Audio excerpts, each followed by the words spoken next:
Film की शुरुआत होती है MI7 हेडक्वार्टर, जो कि लंदन की सुरक्षा एजेंसी का हेडक्वार्टर है, उसको दिखाते हुए, जहाँ पर कि सुरक्षा एजेंसी का एक एम्प्लॉय बैठा हुआ है और वो अपने फ़ोन पर एक टेम्पल रन गेम को खेल रहा है। आप लोगों ने भी बहुत खेला होगा।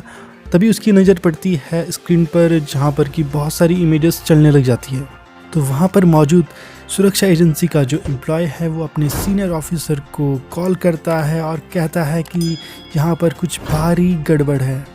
फिर उनके जो सीनियर ऑफिसर रहते हैं पेगासस, वो प्राइम मिनिस्टर के पास जाते हैं, बताते हैं कि मैम, जो हमारे सीक्रेट एजेंट हैं उनकी जो पहचान है वो एक्सपोज हो चुकी है और ये हमारी सुरक्षा एजेंसी के लिए बहुत बड़ी दिक्कत है। फिर उसके बाद प्राइम मिनिस्टर MI7 हेडक्वार्टर में पहुंचती है और पेगासस को कहती है कि इसके पीछे कौन है उसका पता लगाओ और किसी नए एजेंट को बुलाओ और उससे इसके बारे में इंफॉर्मेशन निकालो। फिर पेगासस प्राइम मिनिस्टर को कहते हैं कि मैम, जितने भी हमारे एजेंट थे वो सारे एक्सपोज हो चुके हैं। तो प्राइम मिनिस्टर उन्हें कहती है कि कोई पुराना एजेंट होगा, उससे ढूंढकर इस काम में लगा दो। फिर इसके बाद रॉबिन एटकिंसन को दिखाया जाता है, जो कि कुछ बच्चों को सीक्रेट एजेंट बनना सिखा रहे हैं, उन्हें सीक्रेट एजेंट बनने की ट्रेनिंग दे रहे हैं और वो उनको जंगल में भी ट्रेनिंग दे रहे हैं, फिर वो उनको स्कूल में भी ट्रेनिंग दे रहे हैं और किसी को इस बारे में पता नहीं है। स्कूल का जो मैनेजमेंट है उसको भी इस बारे में पता नहीं है, वहाँ के प्रिंसिपल को भी पता नहीं है। वो चोरी छिपे कुछ बच्चों को, अब उनकी क्लास के जो बच्चे हैं उन्हें ट्रेनिंग देते हैं और इसकी भनक उनके शायद पेरेंट्स को भी नहीं है। फिर रॉबिन एटकिंसन यानी जॉन इंग्लिश को एक दिन एक लेटर मिलता है और उस लेटर को देखकर वो बहुत ही खुश हो जाते हैं और वो निकल पड़ते हैं लंदन में जो सुरक्षा एजेंसी का जो हेडक्वार्टर है वहाँ के लिए। और वो जब वहाँ पहुँचते हैं तो एक रूम में जाते हैं जहाँ की कुछ और एजेंट भी मौजूद होते हैं और वहाँ पर एक लेडी आती है और वो उन्हें कुछ सीक्रेट एक्ट साइन करने के लिए देती है। यहाँ पर जॉन इंग्लिश कुछ गड़बड़ कर देते हैं। वो एक एजेंट का ऐसा पेन लेते हैं साइन करने के लिए, जिससे कि साइन करने के लिए 20 सेकंड मिलते हैं। अगर 20 सेकंड के अंदर उसका ढक्कन जो है वो बंद ना किया गया तो वो पेन जो है वो फट जाता है। जब वो उस पेन को हाथ में लेते हैं और उसका ढक्कन खोलने की कोशिश करते हैं तो उन्हें उसका ढक्कन खोलने में बहुत ही प्रॉब्लम होती है, उसे खोल नहीं पाते और अचानक से उस पेन का ढक्कन उछलकर चाय के जो कप होते हैं उनमें से किसी कप में गिर जाता है। फिर इसके बाद जॉन इंग्लिश वहाँ पर जो एजेंट मौजूद रहते हैं उन्हें अपने हाथों से चाय के कप देते हैं और वो चेक भी करते हैं उन्हें अपने कान के पास ला कर कि इसमें किस वाले कप में वो जो ढक्कन है वो गिरा होगा। तो ऐसे करते हुए उन्हें वो कप मिल जाता है और वो उस कप को बाहर लेकर निकल जाते हैं। पर फिर बाहर में भी वो गड़बड़ कर देते हैं। वो जब उस कप से ढक्कन को निकालते हैं तो कप चाय का काफ़ी गर्म रहता है, तो उनके हाथ से वो ढक्कन दोबारा से छूट जाता है और उसी कमरे के अंदर दोबारा से वो गिर जाता है जहाँ से वो उस कप को लाए थे। काफ़ी डर जाते हैं और वो उस कमरे का दरवाज़ा बंद कर देते हैं और वो जो ढक्कन रहता है वो अंदर ही ब्लास्ट हो जाता है। फिर इसके बाद जो पेगासस जो सीनियर एजेंट हैं वो वहाँ पर आते हैं और वो बोलते हैं कि बाकी सब कहाँ हैं। तो वो अंदर दरवाज़ा खोलकर देखते हैं तो सारे लोग बेहोश हो रखे होते हैं। तभी जॉन इंग्लिश उन्हें कहते हैं कि ये शायद बहुत थक गए थे, इस वजह से सो गए हैं। इक्विपमेंट्स होते हैं सीक्रेट एजेंट्स के लिए, वहाँ पर वो जाते हैं और वहाँ पर वो कुछ इक्विपमेंट्स को लेते हैं और फिर उसके बाद वो एक कार को भी लेते हैं और वो ऐसी कार को लेते हैं जो कार बिल्कुल भी आधुनिक तकनीकों से लैस नहीं होती और जो कार बहुत ही ज़्यादा पेट्रोल भी पीती है। तो जॉन इंग्लिश निकल पड़ते हैं अपने साथी एजेंट बफ के साथ साउथ ऑफ फ्रांस के लिए, जहां पर कि वाईफाई सिग्नल के हिसाब से एंटीब्स के होटल से ये साइबर अटैक लॉन्च किया गया था। इसके बाद जब वो वहां पर पहुंचते हैं तो उनके साथी जो बफ हैं वो एक लिस्ट लेकर आते हैं और कहते हैं सर, ये हमने हेडक्वार्टर से मंगाई है। इस लिस्ट में होटल में जिन जिन लोगों ने वाईफाई नेटवर्क का यूज़ किया है उनके नाम हैं। इसके बाद बफ जॉन इंग्लिश को बताते हैं कि सर, इसमें सेबेस्टियन लिंच नाम का एक नाम उभर के सामने आया है जो कि एक ex army and military intelligence है। इसके बाद जॉन इंग्लिश बोलते हैं कि ये अब कहाँ मिलेगा। तो तभी उनके साथी बफ बोलते हैं कि सर, सामने देखिए, वो हमारे सामने ही मौजूद है। तो इसके बाद जॉन इंग्लिश और उनके साथी बफ उस रेस्टोरेंट में जाते हैं जहाँ पर कि सेबेस्टियन लिंच आने वाला है रात को डिनर करने। फिर वो उस रेस्टोरेंट में वेटर की ड्रेस पहनकर पहुंचते हैं और किसी तरह से वो उसके फ़ोन को अपने पास निकालते हैं। जॉन इंग्लिश जो है उन्हें खाना भी बनाना पड़ता है। फिर उन्हें ऐसी डिश बनाने के लिए बोला जाता है जो उन्हें बिल्कुल भी बनानी नहीं आती है। फिर वो सामने वाले कुक को देखकर वैसा ही बनाने का ट्राई करते हैं और जैसे ही वो बनाते हैं तो बहुत ज़्यादा उससे आग निकल जाती है उस डिश से, और जिस डिश को वो बना रहे होते हैं उससे खाने में जो आग लगी है वो भी नीचे गिर जाती है और वो उस आग को पूरी तरह से नहीं बुझा पाते। वो ट्राई करते हैं उसे बुझाने की, लेकिन वो थोड़ी बहुत आग रह जाती है और जब वो वहाँ से निकलते हैं तो जो आग है वो धीरे धीरे देखते देखते पूरे रेस्टोरेंट में फैल जाती है। और आग को इतना भड़का देखकर बाद में जॉन इंग्लिश और उनके साथी बफ जो हैं वो भी वहाँ से निकल जाते हैं। तो जिस तरह से चोरी छुपे वो वहाँ से भागते हैं वो सीन बहुत ही फ़नी लगता है देखने में। फिर जॉन इंग्लिश और उनके साथी बफ को उस फ़ोन में एक पिक्चर दिखाई देती है जिसमें कि बैकग्राउंड में एक शिप रहता है और जिस शिप पर एक नाम लिखा रहता है .com। फिर वो उस शिप पर जाने की कोशिश करते हैं और उस शिप तक पहुँचते हैं। फिर जॉन इंग्लिश और उनके साथी बफ उस शिप पर पहुँचते हैं लेकिन वो पकड़े जाते हैं और तो उस शिप पर मौजूद जो लेडी होती है वो कहती है अपने आदमियों को कि इन्हें बंद कर दो। फिर उन्हें एक जेल जैसे कमरे में बंद कर दिया जाता है और इसके बाद जॉन इंग्लिश के पास एक डिवाइस होती है जो कि ईयरबड टाइप का होता है दिखने में, और उसे वो दरवाजे पर फंसाते हैं और उससे पूरा दरवाज़ा टूट जाता है और वो दोनों बाहर निकल जाते हैं। फिर इसके बाद जॉन इंग्लिश और उनके साथी होल्ड की लोकेशन को ढूंढकर उस सिग्नल का पता करते हैं जहाँ से वो सिग्नल आ रहा था। फिर उसके बाद वो वहाँ पर एक ऐसी डिवाइस लगाते हैं जिससे कि लोकेशन ट्रांसमीटर जो है वो अपने आप एक्टिवेट हो जाता है और फिर वो उस शिप से निकल जाते हैं और फिर नेक्स्ट डे दिखाया जाता है। फिर अगले दिन जॉन इंग्लिश और बफ उस लेडी का पीछा करते हैं जो कि शिप पर मौजूद थी।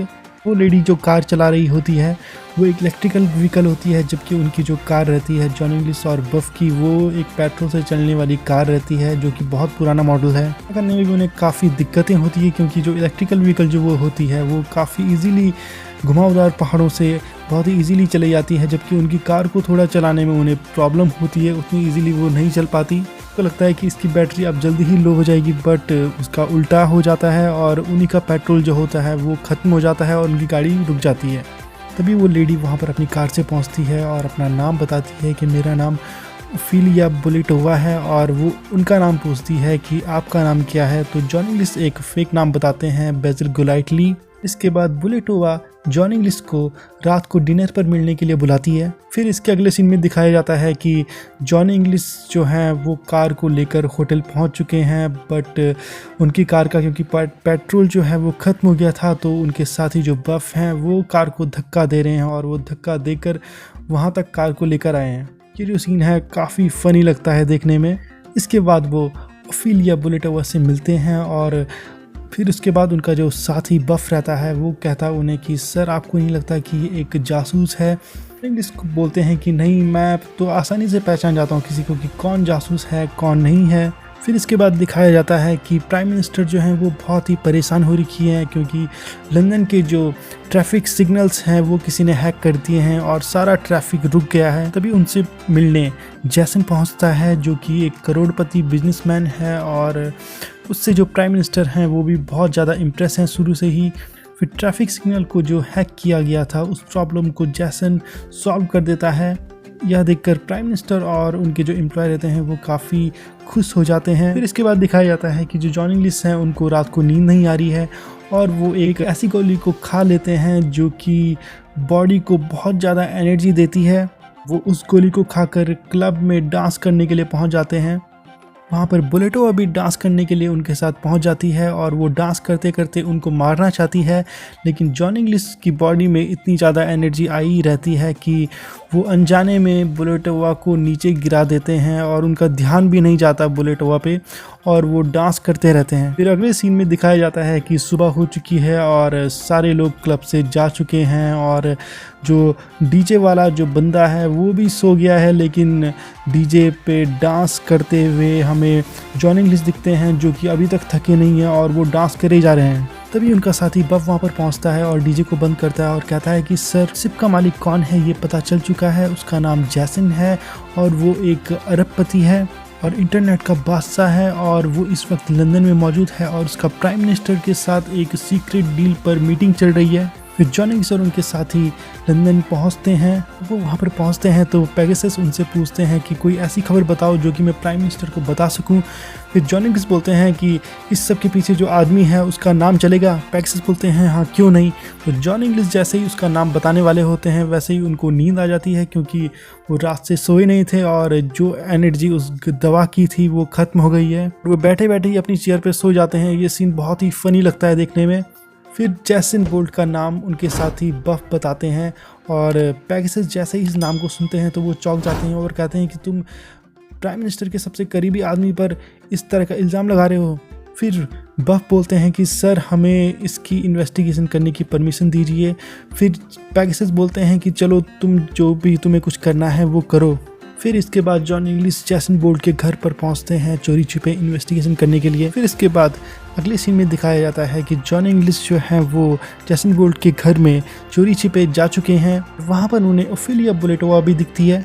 बुलेटोवा उन्हें कहती है कि आप मेरे पीछे पीछे यहाँ भी आ गए और या तो आप अपना असली नाम बताइए जिससे कि काम आसान हो सके। इसके बाद जॉन इंग्लिश बोलते हैं कि तुम जहाँ फंस चुकी हो उस दुनिया के बारे में तुम्हें कुछ नहीं पता। उसके बाद बुलेटोवा उन्हें कहती है कि नाटक करना बंद करो, मुझे पता है कि तुम ब्रिटिश सीक्रेट सर्विस से हो। और बुलेटोवा कहती है कि तुम्हें कब पता चला कि मैं एक जासूस हूँ। जॉन इंग्लिश कहते हैं कि हाँ मैं तुम्हें देखते ही समझ गया था। फिर दोनों डिसाइड करते हैं कि थोड़ी देर के लिए हम दुश्मनी भूल जाते हैं और एक साथ मिलकर काम करते हैं। इसके बाद जॉन इंग्लिश मोबाइल फ़ोन से जैसन बोल्ट की वीडियो बनाता है जिसमें कि वो साइबर अटैक दोबारा से कर रहा होता है। और जैसे ही वो वीडियो बना ही रहा होता है बीच में ही एक फ़ोन आ जाता है जिससे कि ओफेलिया बुलेटोवा को जॉन इंग्लिश को उनके हवाले करने का नाटक करना पड़ता है। फिर इसके बाद जॉन इंग्लिश किसी तरह से उनके आदमियों को मारते हुए उस बिल्डिंग से बाहर निकलता है और जॉन इंग्लिश एक ऐसी कार को रोकते हैं जो कि एक ड्राइविंग सिखाने वाली कार होती है और वो ट्रेनर वाली सीट पर जाकर बैठ जाते हैं और उस लड़की की हेल्प से वो हेडक्वार्टर में पहुंचते हैं। लेकिन जिस वक्त वो कार से उतर रहे होते हैं उस वक्त उनका जो फ़ोन रहता है वो उस लड़की के फ़ोन के साथ स्विप हो जाता है और वो गलत फ़ोन लेकर हेडक्वार्टर में चले जाते हैं। जब वो प्राइम मिनिस्टर को वीडियो दिखाते हैं तो वहाँ पर कोई और ही वीडियो चलता है। वो उस लड़की का वीडियो चलता है जिसके साथ वो ड्राइविंग करके आए थे और ये वीडियो देखकर सब लोग बिल्कुल हैरान रह जाते हैं और प्राइम मिनिस्टर जो रहती है वो जॉन इंग्लिश पर और भी ज़्यादा गुस्सा हो जाती है और वो उन्हें जॉब से निकाल देती है। इसके बाद जब जॉन इंग्लिश वो जॉब छोड़कर जा रहे होते हैं तो उनके साथ ही जो बफ रहते हैं वो वहाँ पर आते हैं और कहते हैं कि सर आप क्या कर रहे हैं। तो जॉन इंग्लिश कहते हैं कि तुम्हें दिख नहीं रहा है कि मैं घर जा रहा हूँ। तो फिर बफ कहते हैं प्राइम मिनिस्टर बोल्टा के साथ डील फाइनल करने वाली हैं और वो उसे एक स्पेशल गेस्ट बनाकर स्कॉटलैंड ले जा रही हैं। और वो कहते हैं कि मेरे पास एक प्लान है सर, हम मेरी वाइफ की हेल्प ले सकते हैं इसमें। इसके बाद बफ की जो वाइफ है उनको दिखाया जाता है जो कि एक सबमरीन की कैप्टन है और उनकी हेल्प से वो स्कॉटलैंड पहुंचते हैं। फिर G12 समिट दिखाया जाता है जहां पर कि प्राइम मिनिस्टर जो है वो स्पीच देती हैं और वो जैसन बोल्ट को भी इंट्रोड्यूस करवाती हैं और वो जो एग्रीमेंट है उस पर साइन करती हैं। तभी वहां पर जॉन इंग्लिश स्टील वाले भारी भरकम सूट को पहनकर पहुंचते हैं जो कि उन्होंने सिक्योरिटी गार्ड वालों से छिपने के लिए पहना था। जॉन इंग्लिश को देखकर जैसन बोल्ट कहता है कि इस आदमी को जेल के अंदर डालो। फिर जॉन इंग्लिश कहते हैं कि अरेस्ट कौन होगा और कौन किसे अरेस्ट करेगा ये सब तुम मुझ पर छोड़ दो। और वो आगे कहते हैं कि भाइयों और बहनों आप बिल्कुल भी घबराइए नहीं, आप सबको बचाने ब्रिटिश सीक्रेट सर्विस का ये हीरो पहुंच चुका है। जॉन इंग्लिश जैसे ही ये बोलते हैं वैसे ही उनका पैर अचानक से फिसल जाता है और वो सीढ़ियों से लुढ़कते हुए सीधे उनके सामने से फिसलते हुए एक सामने वाले कमरे के अंदर चले जाते हैं। इस सीन देखने में बहुत ही हिलेरियस और बहुत ही कॉमेडी वाला लगता है। एग्रीमेंट पर साइन होने के बाद जब जैसन बोल्ट अपनी बात कह रहा होता है तो वो बीच में ही प्राइम मिनिस्टर के साथ बदतमीजी से बात करता है और कहता है कि इस बेवकूफ़ औरत ने जिस एग्रीमेंट पर साइन किया है उससे पूरे डेटा का कंट्रोल मेरे पास आ चुका है और अब मैं इंटरनेट को पूरी तरह से ख़त्म कर सकता हूँ, सारी पावर मेरे पास आ चुकी है। तो बाकी देशों के जो प्राइम मिनिस्टर्स होते हैं उनको भी कहता है कि आप सब भी मुझे अपने डेटा पर कंट्रोल करने की परमिशन दीजिए और इस एग्रीमेंट पर साइन कीजिए, नहीं तो मैं इंटरनेट को पूरी तरह से ख़त्म कर दूंगा। इसके बाद जैसन बोल्ट के आदमी वहाँ के सुरक्षा कर्मियों को बंधक बना लेते हैं और वहाँ के लोगों को पूरी तरह से अपने कब्जे में ले लेते हैं। इसके बाद दिखाया जाता है कि जॉन इंग्लिश जो है वो पेगासस को कॉल करना चाह रहे हैं और जब वो कॉल करते हैं तो उसमें कुछ नंबर डायल करने के लिए पूछा जाता है। तो एक एक करके उन नंबर्स को जब डायल करते हैं तो वो नंबर जिस सबमरीन से वो वहाँ पर पहुँचे थे उस सबमरीन के लॉन्च कोड पर चले जाते हैं। और वो इसलिए होता है कि जो कैप्टन थी उन्होंने भी जॉन इंग्लिश को बताया था कि इस सबमरीन के नज़दीक कोई भी फ़ोन यूज़ मत करना, क्योंकि इसके नज़दीक फ़ोन यूज़ करने से इसमें जो रेडिएशन उत्पन्न होता है उससे इसकी मशीनें कुछ गड़बड़ हो जाती हैं। वैसे ही जॉन इंग्लिश उन नंबर्स को फ़ोन पर डायल कर लेते हैं। वैसे ही प्राइम मिनिस्टर हाउस में कॉल चला जाता है और जॉन इंग्लिश कहते हैं कि मेरी पेगासस से बात करवाओ, पर दूसरे फ़ोन पर भी कॉल आ जाता है और जो कैप्टन है सबमरीन की वो कहती है कि क्या हमें फायर करने की परमिशन है। तो वो जो लेडी रहती है प्राइम मिनिस्टर हाउस में वो बहुत ही घबरा जाती है और वो कहती है कि मैं अभी सर से पूछकर बताती हूँ। तो फ़ोनों को एक दूसरे के सामने रखकर छोड़कर चली जाती है। तभी वहाँ से जॉन इंग्लिश दूसरे फ़ोन से कहते हैं हेलो। दूसरे फ़ोन पर सबमरीन की कैप्टन कहती है कि सर क्या हमें फायर करने की परमिशन है। जॉन इंग्लिश कहते हैं कि हाँ बिल्कुल, आप फायर कीजिए तुरंत। ये सुनने के बाद कैप्टन मिसाइल को लॉन्च कर देती है और वो मिसाइल निकल कर सीधे उस शिप की तरफ जाने लगती है। जैसन बोल्ट का शिप है जहाँ से कि वो इस सब को कंट्रोल कर रहा था और वो मिसाइल उस शिप को पूरी तरह से ख़त्म कर देती है। ये देखकर जॉन इंग्लिश बिल्कुल हैरान रह जाते हैं। तभी उनके साथी वहाँ पर पहुँच जाते हैं बफ, और वो कहते हैं कि सर आपने सबमरीन के नज़दीक इस फ़ोन का इस्तेमाल किया था। और वो खुश भी हो जाता है कि सर आपने ये कर दिखाया, हमारा मिशन सक्सेसफुल हो गया। तभी बोलेटोवा जॉन इंग्लिश को कहती है कि वो जैसन बोल्ट भाग रहा है। जॉन इंग्लिश वोल्टा के पास जाते हैं और कहते हैं कि अब कोई भी हथियार नहीं रहा वोल्टा। इसके बाद वोल्टा कहता है कि तुम्हें क्या लगता है तुम जीत गए और मैं हार गया। और जैसन बोल्ट कहता है कि दुनिया अपनी आखिरी सांसें गिन रही है और आखिर में जीत मेरी ही होगी। भी वहाँ पर बोलेटोवा एक टैबलेट पैड लेकर पहुँचती है और कहती है कि अगर हम उसके हेलीकॉप्टर के ऑपरेटिंग सिस्टम को हैक कर दें तो हम उसे उड़ने से रोक सकते हैं। पर जॉन इंग्लिश उसका हेलीकॉप्टर हैक नहीं कर पाते और ये सब देखकर जैसन बोल्टा हंसता है और कहता है कि जॉन इंग्लिश तुमसे ये छोटा सा भी काम नहीं हो सकता। फिर जॉन इंग्लिश गुस्से में उस टैबलेट को ही उठाकर उसके सर्वर मार देते हैं और जिससे कि जैसन बोल्ट नीचे गिर जाता है और बेहोश हो जाता है, जिससे कि उसका जो फ़ोन रहता है वो भी ज़मीन पर गिर जाता है। जॉन इंग्लिश जाते हैं और अपनी तलवार से उस फ़ोन के टुकड़े कर देते हैं। इस तरह से उनका जो मिशन है वो पूरी तरह से सक्सेसफुल हो जाता है। इसके बाद दिखाया जाता है कि प्राइम मिनिस्टर मीडिया के सामने जॉन इंग्लिश की बहुत ही तारीफ़ कर रही हैं और जब वो तारीफ़ कर ही रही होती तभी जॉन इंग्लिश ने जो सूट जो पहना होता है स्टील का, उसकी जो पैंट रहती है वो निकल जाती है अचानक से और सारे मीडिया वाले उनकी फ़ोटो खींचने लगते हैं। तभी जो बोलेटोवा है वो उन्हें कवर करती है और साथ ही जो उनके साथी हैं बफ वो भी उन्हें कवर करते हैं और ये जो फ़ोटो है ये मीडिया वाले खींच लेते हैं। फिर अगले सीन में उन्हें स्कूल में जाते हुए दिखाया जाता है, जिस स्कूल में वो टीचिंग का काम करते थे, बच्चों को पढ़ाते थे और वहाँ पर उनका बहुत ही अच्छी तरीके से वेलकम किया जाता है। और फिर वो अपने उन स्टूडेंट से भी मिलते हैं जिन्हें वो सीक्रेट एजेंट बनने की ट्रेनिंग देते थे और वो उनके सामने अपने कुछ जो सीक्रेट एजेंट के जो इक्विपमेंट्स होते हैं उन्हें दिखाते हैं और उन चीज़ों को वो बच्चों में बांटते हैं। तभी वहाँ पर जो प्रिंसिपल रहते हैं उस स्कूल के वो पहुँच जाते हैं और वो एक जेली जो रहती है उसे उठाते हैं और उसे खा लेते हैं। वो जेली बहुत बड़ा ब्लास्ट करती है। तो जॉन इंग्लिश जब उस जेली को ढूंढते हैं तो देखते हैं कि प्रिंसिपल ने वो जेली खा ली है। ये देखकर वो बहुत ज़्यादा डर जाते हैं और बहुत चौंक जाते हैं। तभी मूवी का दी एंड हो जाता है। तो ये तो थी John English film John English strike again, जो कि 3rd पार्ट है इस फिल्म का और बहुत ही एंटरटेनिंग, बहुत ही फ़नी फिल्म है। दोस्तों आपको ये फ़िल्म कैसी लगी आप हमें कमेंट करके बता सकते हैं और अगर आपको आज का हमारा ये वीडियो पसंद आया हो दोस्तों तो लाइक ज़रूर कीजिए चैनल को एंड सब्सक्राइब ज़रूर कीजिए ताकि हमारी हर वीडियोज़ आपको मिलती रहे।